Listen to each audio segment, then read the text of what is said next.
Hello दोस्तों, TET maths YouTube channel में आप सभी का स्वागत। और आज हम रीट 2022 के लिए साइकोलॉजी की व्यक्तित्व वाली यूनिट देखने जा रहे हैं, जिसके अंदर आज हम व्यक्तित्व और व्यक्तित्व के सिद्धांत पढ़ लेंगे। तो चलिए भाई पढ़ते हैं हम इसको। यदि आपने व्यक्तित्व टॉपिक जो है या यूनिट जो है वो पहले आपने पढ़ रखी है, तभी मुझे लगता है कि आपको बढ़िया ढंग से ये क्लियर हो पाएगी, क्योंकि ये एक रिवीजन क्लास के तौर पर हम ले रहे हैं। ठीक है, जिसमें आपको थोड़ा रिवाइज हो जाए कि आपको कौन कौन सी चीज़ें एग्ज़ाम की दृष्टि से आपको याद रखनी है। ठीक है, तो सबसे पहले आता है व्यक्तित्व। व्यक्तित्व होता क्या है? तो ये जो है पर्सोना शब्द से बना है, और पर्सोना जो है लैटिन भाषा का शब्द है, जिसका अर्थ होता है मास्क। मास्क या फिर इसे मुखौटा भी कह सकते हो आप। ठीक है भाई, तो ये आपको ध्यान रखना, पर्सोना शब्द से बना है। पर्सनैलिटी, व्यक्तित्व का मतलब पर्सनैलिटी होता है, तो ये पर्सोना शब्द से बना है लैटिन भाषा की, जिसका अर्थ क्या होता है? मास्क होता है, मुखौटा होता है। ठीक है, क्योंकि पहले जो है जैसे मान लीजिए रामलीला होती है, रामलीला के अंदर क्या है, विभिन्न रोल किए जाते हैं। ठीक है, जो राम है, रावण है, ठीक है, हनुमान जी हैं, उनके रोल जो है अलग अलग किए जाते हैं, उनके मुखौटे पहन करके वो रोल किए जाते हैं। तो उस समय वो जो पात्र है, वो जैसे हनुमान जी का मुखौटा उसने पहन रखा है, तो वो हनुमान जी की पर्सनैलिटी प्रदर्शित करता है वहाँ पे। तो वहीं से क्या है, मास्क जो है शब्द लिया गया, लैटिन भाषा का शब्द है, ये आपको ध्यान रखना है। उसके बाद इसकी परिभाषाएं की बात कर लेते हैं। जेपी गिलफोर्ड के द्वारा परिभाषा दी गई गुणों का समन्वित रूप है। ठीक है, गुणों का समन्वित रूप ही क्या कहलाता है, यानी गुणों, जितने भी गुण हैं उसका मिला जुला रूप क्या है? व्यक्तित्व है। ये परिभाषा किसने दी थी? गिलफोर्ड ने। और इसको याद करने का तरीका, ये जो गए है, ये गिलफोर्ड में गया आएगा, तो यहाँ पे आपको गुणों का समन्वित रूप आपको याद रख लेना है। इस तरीके से मैंने इसे याद किया था। विलियम वुडवर्थ जो है व्यक्तित्व के व्यवहार की समग्र विशेषताएं। अब देखो यहाँ पे विलियम वुडवर्थ के अंदर आप देखो तो वह यहाँ पे भी आ रहा है, यहाँ पे भी आ रहा है, यहाँ पे भी आ रहा है। ठीक है, तो वह की प्रधानता है। इसका मतलब यहाँ पे इसकी परिभाषा के अंदर व्यक्तित्व के व्यवहार, व्यक्तित्व व्यक्ति के व्यवहार। ठीक है, तो व्यक्ति के व्यवहार की सारी विशेषताएं क्या कहलाती हैं? वुडवर्थ के अनुसार व्यक्तित्व कहलाती हैं। ठीक है भाई, यहाँ पे व्यक्ति आएगा, यानी वह व्यवहार से इसको जोड़ दीजिएगा आप, इस तरीके से आप याद कर लीजिएगा। वैलेंटाइन, जन्मजात व अर्जित प्रवृत्तियों का योग। ठीक है भाई, तो वैलेंटाइन के अनुसार क्या है? जन्मजात व अर्जित प्रवृत्तियों का योग क्या कहलाता है? व्यक्तित्व कहलाता है। ठीक है, इसको आप याद करना चाहो तो वैलेंटाइन के दिन, ठीक है, जो युवाओं द्वारा मान लीजिए क्या है, जो भी कुछ किया जाता है वो क्या है, उनकी अर्जित, मतलब वो कुछ ना कुछ अर्जित करना चाहते हैं, तो अर्जित प्रवृत्तियों का योग ही क्या है? वैलेंटाइन है। ठीक है, ये किसने परिभाषा दी थी? वैलेंटाइन ने। उसके बाद डेशिल जो है, डेशी का मतलब क्या होता है? चित्र होता है। ठीक है, तो इसी की से हमने क्या बना लिया, इसी डेशिल से हमने बना लिया चित्र और संगठित व्यवहार का संपूर्ण चित्र। ठीक है, इसको हमने ऐसा मान लिया कि डेसी का मतलब चित्र होता है, और इसी को हमने जोड़ दिया संगठित व्यवहार, यानी पूरे व्यवहार का क्या है, एक चित्र अगर यदि हम खींचें तो उसको हम क्या कहेंगे? व्यक्तित्व कहेंगे। ठीक है, इस तरीके से आप याद कर सकते हो। आलपोर्ट ने 1961 के अंदर परिभाषा दी थी, मोस्ट इंपॉर्टेंट परिभाषा आलपोर्ट की है, बहुत बार पूछी गई है। इसकी परिभाषा क्या है? मनोदैहिक अवस्थाओं का गतिशील संगठन जो वातावरण के साथ अनूठा संयोजन स्थापित करता है या अपूर्व संयोजन स्थापित करता है, वो क्या कहलाता है? व्यक्तित्व कहलाता है। ठीक है भाई, ये बात आपको ध्यान रखनी है। यहाँ पे आपको देखना है मनोदैहिक अवस्थाओं का गतिशील संगठन। ठीक है भाई, यहाँ पे ये शब्द आएगा गतिशील संगठन, और अनूठा संयोजन या फिर अपूर्व संयोजन, वहाँ पे आपको परिभाषा आलपोर्ट की सही आपको करनी है। ठीक है, मोस्ट इंपॉर्टेंट परिभाषा है, 1961 के अंदर दी गई, इसके अंदर संशोधन भी हुआ था बाद में। और वाटसन ने कहा कि जो भी कुछ करते हैं वो सारा का सारा, हम जो भी कुछ करते हैं वो सारा का सारा किस में आता है? व्यक्तित्व के अंदर शामिल होता है। ठीक है, वट मतलब क्या मतलब जो भी कुछ हम करेंगे, क्या कर रहे हो, मतलब जो भी हम करेंगे वो सारा का सारा क्या है? व्यक्तित्व के अंदर शामिल होगा। मन, व्यवहार के तरीके, दृष्टिकोण और क्षमता। व्यवहार के तरीके, दृष्टिकोण और क्षमता, ये सारे के सारे मिलकर के क्या कहलाते हैं? मन के अनुसार व्यक्तित्व कहलाते हैं। ऐसे ही स्किनर की परिभाषा भी लगभग इसी से मिलती जुलती है। ठीक है, तो आप दोनों की परिभाषाएं आप इसमें याद रख सकते हो, और ये लगभग सेम ही है। व्यवहार के तरीके, दृष्टिकोण और क्षमता को स्किनर ने भी और मन ने क्या कहा था? व्यक्तित्व कहा था। ठीक है, आरबी कैटल जो है वो भविष्यवाणी पे बल देता है। व्यक्ति किसी परिस्थिति में क्या करेगा, ठीक है, इसकी भविष्यवाणी की जा सकती है। ठीक है, ये किसने बताया था? आरबी कैटल ने बताया था कि किसी भी व्यक्ति के व्यक्तित्व को देखकर ये भविष्यवाणी की जा सकती है कि वो किस परिस्थिति में किस तरीके का व्यवहार करेगा। ठीक है भाई, तो कैटल जो है वो क्या करता है? भविष्यवाणी। कैटल का मतलब क्या करेगा। इस कैटल से इस क्या को आप जोड़िएगा, व्यक्ति किसी परिस्थिति में क्या करेगा। ठीक है, इस क्या शब्द से आप जोड़िएगा, तो कैटल कहता है क्या करेगा, क्या मतलब क्या करेगा, ये पहले भविष्यवाणी करके बता रहा है। ठीक है, उसके बाद ड्रेवर है, ड्राइवर जो है उसकी परिभाषा है शारीरिक, मानसिक, नैतिक और सामाजिक गुणों का एकीकृत रूप क्या कहलाता है? क्या कहलाता है अभी? व्यक्तित्व कहलाता है। ठीक है भाई। तो एक ड्राइवर जो है उसको आप ड्राइवर से जोड़िएगा। ड्राइवर जो है वो शारीरिक, मानसिक, नैतिक, सामाजिक गुणों से क्या है? भरपूर होना चाहिए। ठीक है, तभी वो सामने वाले की जान बचा पाएगा। ठीक है, उसका मानसिक अच्छा होगा, मतलब वो ड्राइविंग जो है बढ़िया ढंग से जानता हो। इस तरीके से आप इनको चीज़ों को रिलेट करके आप याद करोगे तो मेरे हिसाब से बेटर रहेगा। चलिए अब हम पढ़ते हैं व्यक्तित्व के सिद्धांत। ठीक है, तो व्यक्तित्व के सिद्धांत जो हैं, सबसे पहला सिद्धांत जो हमारे पास सिगमंड फ्राइड का सिद्धांत है। लेकिन उससे पहले आपको ये थोड़ा ध्यान रखना है कि ये जो सिद्धांत हैं इनको कितने तरीक़ों में बांटा गया, कितने प्रकार हैं। व्यक्तित्व के सिद्धांत कितने प्रकार के होते हैं तो आपको ध्यान रखना है, 3 प्रकार के होते हैं। पहला इसके अंदर प्रकार या प्रारूप उपागम पढ़ेंगे, फिर दूसरा है विशेषक उपागम, तीसरा है विश्लेषणात्मक या फिर मनोगतिकीय उपागम। ठीक है भाई, तीसरा जो है वो कौन सा है? विश्लेषणात्मक और मनोगतिकीय उपागम। ठीक है भाई, यानी प्रकार के अंदर क्या आएगा? व्यक्तित्व के प्रकार, कितने प्रकार हो सकते हैं। ठीक है, व्यक्तित्व मतलब किस प्रकार का है उसी के बारे में विशेष तौर पे बताया गया। विशेषक मतलब उसमें विशेषताएं क्या हैं। विश्लेषणात्मक मतलब उसके मनोगतिकी यानी मन और शरीर का जो दोनों का क्या है संयोजन करके उसके विश्लेषण किया गया पूरी तरह से। ठीक है भाई, आप इस तरीके से आप समझ सकते हो। तो 3 प्रकार के सिद्धांत जो हैं इसमें दिए गए थे। अब देखिए सिगमंड फ्राइड का जो सिद्धांत है वो किस में आता है? विश्लेषणात्मक मनोगतिकीय उपागम में आता है। ठीक है भाई, तो आपसे पूछ ले कि मनोगतिकीय उपागम किसने दिया था तो आपको बताना है सिगमंड फ्राइड ने दिया था। ये सिद्धांत सिगमंड फ्राइड का है और इसको हम मनोगतिकी, मनोविश्लेषणात्मक का सिद्धांत भी कहते हैं। ठीक है भाई, तो ये बात आपको पहला क्वेश्चन यहाँ से बन सकता है, मनोविश्लेषणात्मक या मनोगतिकी सिद्धांत किसके द्वारा दिया गया? तो सिगमंड फ्राइड के द्वारा दिया गया। अब इसमें आप देखिएगा इन्होंने क्या है 2 मूल प्रवृत्तियाँ बताई थी। ठीक है, 2 मूल प्रवृत्तियाँ बताई थी इन्होंने। एक मूल प्रवृत्ति का नाम बताया जीवन मूल प्रवृत्ति, जिसे इरोज या फिर जिजीविषा भी कहते हैं। दूसरी इन्होंने बताई मृत्यु मूल प्रवृत्ति या फिर मुमूर्षा, जिसे थैनाटोस भी कहते हैं। अब जीवन मूल प्रवृत्ति क्या होती है? इसके अंदर व्यक्ति जो है वो जीवन जीना चाहता है। ठीक है, मतलब जीवन में कुछ नया करना चाहता है। ठीक है, मतलब आगे सपने बहुत देखता है। ठीक है, कुछ ना कुछ नया करने में लगा रहता है, मतलब उसको जीवन जीने की चाह होती है। ठीक है, तो उसमें जो है वो नई नई चीज़ों का सर्जन करता है। ठीक है, इसको सिगमंड फ्राइड ने क्या कहा कि ये जीवन मूल प्रवृत्ति जो है इसे इरोज कहा गया या जिजीविषा कहा गया, यानी जीने की इच्छा। इसके अंदर जीने की इच्छा होती है। मृत्यु मूल प्रवृत्ति के अंदर क्या होता है? मुमूर्षा यानी मरने की इच्छा से संबंधित है। थैनाटोस, इसे थैनाटोस भी कहते हैं, इसको इरोज कहते हैं, इसको थैनाटोस कहते हैं। इंग्लिश नाम भी आपको थोड़ा याद रखने हैं इसमें।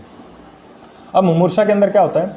जैसे मान लीजिए एक बच्चा मिट्टी का घर बना के खेल रहा है, तो उस समय उसके अंदर जीवन मूल प्रवृत्ति है, क्योंकि वो सर्जन कर रहा है। ठीक है, उसके अंदर क्या है? जीवन मूल प्रवृत्ति है। अब दूसरा एक बालक आता है जो कि उस बने बनाए घर को क्या है? तहस नहस कर देता है। ठीक है, तहस नहस कर देता है, तो उसके अंदर कौन सी प्रवृत्ति होगी? मृत्यु मूल प्रवृत्ति होगी। ठीक है भाई, ये बात आपको ध्यान रखनी है। तो नेक्स्ट है हमारे पास परम अहम, यानी इसने क्या है जो हमारे के अंदर जो मन है। ठीक है, मन का मतलब दिमाग है, दिमाग से यहाँ लिया जाएगा। तो इन्होंने दिमाग को, मन को कितने भागों में बांटा था? 3 भागों के अंदर बांटा, चेतन, अर्धचेतन और अचेतन मन। ठीक है भाई, और इसी तरीके से इन्होंने क्या है यहाँ पे मन के अंदर 3 स्टेजेस बताई थी अलग अलग। वो कौन कौन से हैं? परम अहम एक को कहा, सुपर ईगो, और दूसरा है अहम या ईगो, और तीसरा है इदम या इड। ठीक है भाई, इन्होंने मन को 3 भागों में बांट दिया और मन की अवस्थाएं जो हैं उसको इन्होंने कितने भागों में बांटा? 3 भागों में बांटा कि व्यक्तित्व जो है वो 3 प्रकार का हो सकता है। ठीक है भाई, तो पहली बात आपको ध्यान रखनी है कि इन्होंने क्या है? चेतन मन को 10% माना, और चेतन मन 10% होता है और ये अर्जित होता है। यानी इसमें हम बाह्य से जो मतलब ज्ञान जो है वो ग्रहण करते हैं, वो बाह्य ज्ञान इसके अंदर आता है। ये 10% होता है। ये 10% हमारे दिमाग का 10% या मन का 10% भाग जो है वो क्या है? चेतन भाग है। और वर्तमान इसके अंदर क्या है? वर्तमान के अनुभव, जितने भी हमारे पास अनुभव हैं या जो हम विषय वस्तु याद रखना चाहते हैं, वो सारी की सारी विषय वस्तु किसके अंदर जाती है? चेतन मन के अंदर जाती है। ऐसे ही अर्धचेतन के अंदर क्या होता है? याद की गई बातों का भूलना और हकलाना, सीखा हुआ ज्ञान भूल जाना। कई बार आपने देखा होगा, कई बार आप जाते हो, मान लीजिए एग्ज़ाम हॉल में बैठे हो, तो आपको उस समय किसी प्रश्न का आंसर नहीं आ रहा, लेकिन जैसे ही आप एग्ज़ाम हॉल से बाहर आते हो तो आपको तुरंत ही वो आंसर याद आ जाता है। ठीक है, तो इस तरीके से क्या है? याद की हुई बातें कई बार भूल जाना, हकलाना है, ये सारा का सारा अर्धचेतन मन द्वारा कंट्रोल किया जाता है, अर्धचेतन मन के द्वारा होता है। नेक्स्ट है हमारे पास अचेतन मन। अचेतन मन जो है सिगमंड फ्राइड मानते हैं कि ये 90% होता है।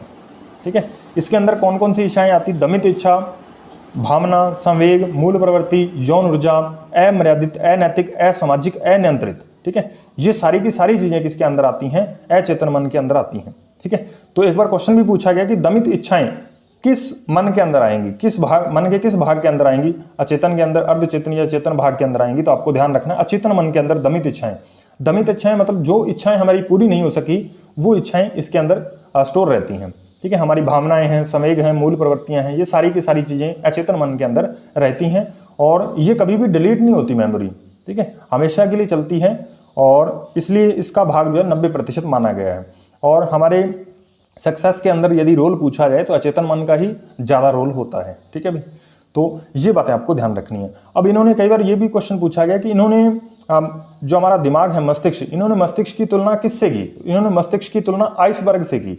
सिगमंड फ्राइड ने जो चेतन और अचेतन मन है इसको समझाने के लिए आइसबर्ग से इसकी तुलना की, हमारे दिमाग की तुलना आइसबर्ग से की। इन्होंने दिमाग को क्या है, एक बर्फ़ का टुकड़ा माना और जैसे आप बर्फ़ के टुकड़े को पानी में रखोगे तो पानी के अंदर उसका अधिकांश हिस्सा डूबता हुआ आपको प्रतीत होगा बर्फ़ का, और जो उसका कुछ हिस्सा है यानी 10% हिस्सा होगा, बहुत कम भाग होगा जो हमें ऊपर दिखाई देगा। ठीक है, तो जो दिखाई देने वाला भाग है इसने चेतन मन के बराबर उसे कहा, यानी ये चेतन मन का हिस्सा इतना है 10%, और जो पानी के अंदर बर्फ़ का हिस्सा जो डूब गया है उसको उसने अचेतन मन से बताया। ठीक है भाई, यानी ये 90% हिस्सा होता है। तो ये बातें आपको ध्यान रखनी है। अब हम देखते हैं कि इसने क्या है, इसके 3 तरह का और वर्गीकरण दिया। इन्होंने क्या है, मन के 3 स्तर भी बताए। ठीक है, वो स्तर कौन कौन से हैं? एक तो इदम है, इड, एक अहम है, ईगो, और तीसरा है परम अहम या सुपर ईगो। तो इदम या इड क्या होता है? ये शैशवावस्था में ज़्यादा प्रभावी होता है। इसके अंदर क्या, शैशवावस्था के अंदर काम, सुख, आनंद, तुरंत पूर्ति, यानी अपनी इच्छाएं जो हैं वो उसकी तुरंत पूर्ति कोई भी व्यक्ति चाहता है। जैसे एक बच्चा है, उसको भूख लगती है तो वो रोना स्टार्ट कर देता है। यदि उसको उसी समय दूध वगैरह या खाने को कुछ ना मिले तो वो क्या है, बहुत ज़्यादा ऊंचा ऊंचा रोने लगता है, यानी वो अपनी इच्छाओं की तुरंत क्या है, पूर्ति चाहता है। ठीक है, और इसके अंदर ऐसी जो है आपराधिक प्रवृत्ति भी इसी अवस्था के अंदर पाई जाती है। ध्यान रखना है, ये जो है इड जो है ये क्या है, काम या फिर सुखवादी सिद्धांत पे काम करता है। सुखवादी यानी इसको तुरंत सुख चाहिए। ठीक है भाई, तो ये पूछा भी गया है कि ये किस सिद्धांत पे काम करता है, तो ये किस सिद्धांत पे काम करता है? ये क्या है, सुखवादी सिद्धांत पे काम करता है। ये बात आपको ध्यान रखनी है। और ये कब ज़्यादा प्रभावी होता है? शैशवावस्था में ये ज़्यादा प्रभावी होता है। ठीक है, इदम जो है वो शैशवावस्था के अंदर ज़्यादा प्रभावी होता है। एम की बात करें, इसे ईगो कहते हैं। ठीक है भाई, और ये जो है ये ऐसे प्रश्नों का उत्तर ढूंढने में लगा होता है, जैसे मैं कौन हूँ। ठीक है, इस प्रश्न का इसको उत्तर चाहिए होता है। ये व्यवहारिक होता है। ठीक है, मानवता इत्यादि के गुण इसमें होते हैं और ये सावर्धिक जो है युवावस्था में हमें देखने को मिलता है। ठीक है भाई, और ये जो इसका मुख्य कार्य है यदि आपसे पूछा जाए तो ये क्या है, इड और सुपर ईगो। ठीक है, इड यानी इदम और सुपर ईगो यानी परम अहम। तो परम अहम और इदम के बीच संतुलन का काम कौन करता है, नियंत्रण का काम कौन करता है? तो वो है अहम, ईगो। ईगो क्या करता है, सुपर ईगो और इड के बीच क्या करता है, संतुलन का कार्य करता है, नियंत्रण का काम करता है। ये मोस्ट इंपॉर्टेंट क्वेश्चन यहाँ से बन सकता है कि परम अहम, रीट में पूछा गया क्वेश्चन भी है, परम अहम और इदम के अंदर इनमें कौन सा जो है इसके ऊपर नियंत्रण का कार्य करता है? तो इसके ऊपर नियंत्रण का कार्य जो है अहम करेगा, ईगो करेगा, इन दोनों के ऊपर इसका नियंत्रण होता है। ठीक है, अब यहाँ पे क्या है, थोड़ा बहुत मानवतावादी और अच्छे विचारों वाला आप कह सकते हो, लेकिन जब वो अच्छाइयाँ, मानवतावादी कॉन्सेप्ट जो है वो ज़्यादा बढ़ जाए। ठीक है, कई बार कुछ लोग जो हैं वो बिल्कुल नैतिकता का आचरण करते हैं। ठीक है, चाहे उनके ऊपर कितनी भी मुसीबत हो, वो बिल्कुल नैतिकता, आदर्शवादी बातें करेंगे, देवत्व बातें करेंगे। ठीक है भाई, तो ऐसी स्थिति में हम क्या कहते हैं, इन व्यक्तियों के अंदर परम अहम ज़्यादा है। ठीक है, सुपर ईगो ज़्यादा है। सुपर ईगो देवत्व का प्रतीक है। ठीक है भाई, तो ये बात आपको ध्यान रखनी है। तो इसमें आपको ध्यान रखना है कि इदम जो है वो सुख का प्रतीक है। ठीक है, अहम जो है ये व्यवहारिक स्थिति का प्रतीक है, यानी जिस तरीके का व्यवहार सामने प्रदर्शित होगा ये अपने आप को उसी तरीके में ढाल लेता है। ठीक है भाई, तो नेक्स्ट जो है परम अहम जो है वो देवत्व का प्रतीक है। ठीक है, ये बात आपको ध्यान रखनी है। ठीक है, आदर्शवादी का प्रतीक है, आदर्शवादी सिद्धांत पे काम करता है परम अहम। ठीक है, तो ये यहाँ से इतने क्वेश्चन बन सकते हैं। और ये आपको पहले बता ही दिया गया कि लिबिडो किसे कहते हैं, तो प्रेम या स्नेह, काम की भावना जो है उसको हम क्या कहते हैं, लिबिडो कहते हैं। तो ये हमारे पास था सिगमंड फ्राइड का कौन सा सिद्धांत, मनोगत की मनोविश्लेषणात्मक सिद्धांत। उसके बाद देखिए भी मोस्ट इंपॉर्टेंट, हिप्पोक्रेट्स और गैलन का वर्गीकरण। ये खासतौर पे हिप्पोक्रेट्स के नाम से ही जाना जाता है, गैलन का नाम नहीं आता, लेकिन इन दोनों ने क्या है मिलकर के एक सिद्धांत दिया था, ठीक है, व्यक्तित्व के प्रकार बताए थे, ठीक है। तो सबसे पहले ये जो सिद्धांत है हिप्पोक्रेट्स का प्रारूप सिद्धांत था, ठीक है, प्रारूप उपागम के अंदर आता है, यानी इन्होंने व्यक्तित्व के प्रकार बताए थे, और जब प्रकार बताए जाते हैं तो प्रारूप उपागम के अंदर ये सिद्धांत आते हैं।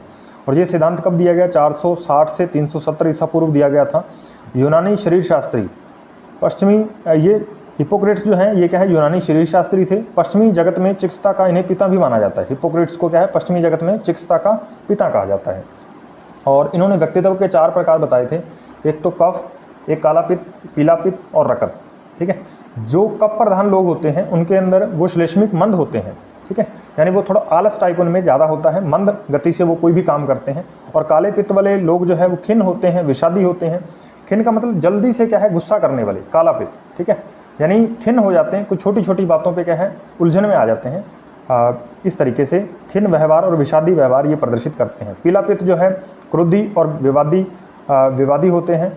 और नेक्स्ट जो हमारे पास रक्त प्रधान लोग जो हैं आमाशय और आमाशय संबंधी इनमें क्या है रोग पाए जाते हैं, और ये उत्साही होते हैं, ठीक है, उत्साह इनके अंदर ज़्यादा होता है, ठीक है। यहाँ से आपको क्वेश्चन किस तरीके से पूछेगा कि सर्वप्रथम प्रारूप उपागम जो है वो किसने दिया था, तो आपको नाम बताना है हिप्पोक्रेट्स का। ये सबसे पहले इन्होंने वर्गीकरण दिया था 460 से 370 ईसा पूर्व, बहुत पहले।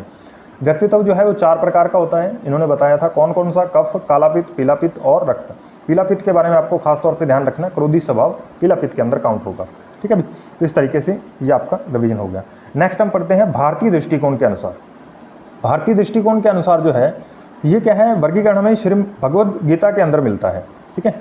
श्री भगवद गीता के अंदर अध्याय जो है वो 14वां, और इसके अंदर अध्याय 14वें के अंदर श्लोक जो है 9वें के अंदर ये हमें वर्णन देखने को मिलता है। अध्याय 14 और श्लोक 9वें के अंदर श्री भगवद गीता के अंदर ये हमें क्या है, भारतीय दृष्टिकोण का व्यक्ति के बारे में जो है वो 3 तरह के व्यक्तित्व बताए गए हैं। व्यक्तित्व के 3 प्रकार बताए गए हैं, कौन कौन से, एक तो सतोगुणी, एक रजोगुणी और एक तामसी प्रवृत्ति, ठीक है भाई, या फिर इसे तामसी प्रवृत्ति या तमसी भी कहते हैं। सतोगुणी जो है धार्मिक प्रवृत्ति के लोग होते हैं, ठीक है, इनको सफ़ेद भी कहा जाता है, ठीक है, सफ़ेद प्रवृत्ति वाले। रजोगुणी जो हैं ये लाल कहलाते हैं, लाल प्रवृत्ति वाले, और इनका यानी ये कर्म पे ज़्यादा विश्वास करते हैं। और तामसी प्रवृत्ति के जो लोग हैं वो क्या है, काले प्रवृत्ति के लोग, यानी काला पित्त आप कह सकते हो, ये आलस्य इनमें क्या है ज़्यादा होता है, ठीक है। तो ये बातें आपको ध्यान रखनी है। ये सतोगुणी धार्मिक प्रवृत्ति के, रजोगुणी ये कर्म प्रधान लोग होते हैं, कर्म को प्रधान मानते हैं। तामसी जो है ये इनमें आलस्य ज़्यादा होता है, जैसे सुबह देरी से उठना वगैरह वगैरह, इनमें आलस्य जो है वो ज़्यादा होता है, ठीक है भाई। तो ये बातें आपको भारतीय दृष्टिकोण के अनुसार व्यक्तित्व कितने प्रकार से, सतोगुणी, रजोगुणी, तामसी, ये किसके अनुसार है, भारतीय दृष्टिकोण यानी भगवद गीता के अनुसार है, ठीक है भाई। तो ये थोड़ा सा आपको पता होना चाहिए, वैसे यहाँ से क्वेश्चन न के बराबर बनने की चांसेस हैं। उसके बाद आयुर्वेदिक के आधार पर क्या है, आयुर्वेदा के आधार पर व्यक्तित्व के 3 प्रकार बताए गए, एक तो वात प्रधान, पित्त प्रधान और कफ प्रधान, ठीक है। यदि आपने पहले ये पढ़ा होगा डिटेल में तभी आपको ये वीडियो समझ में अच्छे से आएगी। ये रिवीजन के तौर पे है, फिर से आपको एक बार बता देता हूँ। इसमें हम कॉन्सेप्ट को क्लियर करते हुए नहीं चल रहे, बस आपको थोड़ा रिवाइज करवाते हुए चल रहे हैं। वात प्रधान, तो ये वायु रोगों से, वात का मतलब वायु रोगों से ये ग्रस्त होते हैं, और ये प्रसन्नचित्त भी होते हैं। वायु रोग इनको होते हैं लेकिन ये प्रसन्नचित्त रहते हैं। पित्त प्रधान संवेगात्मक सशक्त होते हैं, ठीक है, संवेगों को पढ़ने की, समझने की इनमें क्या है काबिलियत जो है बढ़िया होती है, और शारीरिक रूप से क्या है कमज़ोर होते हैं। कफ प्रधान की बात करें तो ये कमज़ोर होते हैं और सुस्त शांत रहते हैं, ठीक है। तो ये बात आपको ध्यान रखनी है।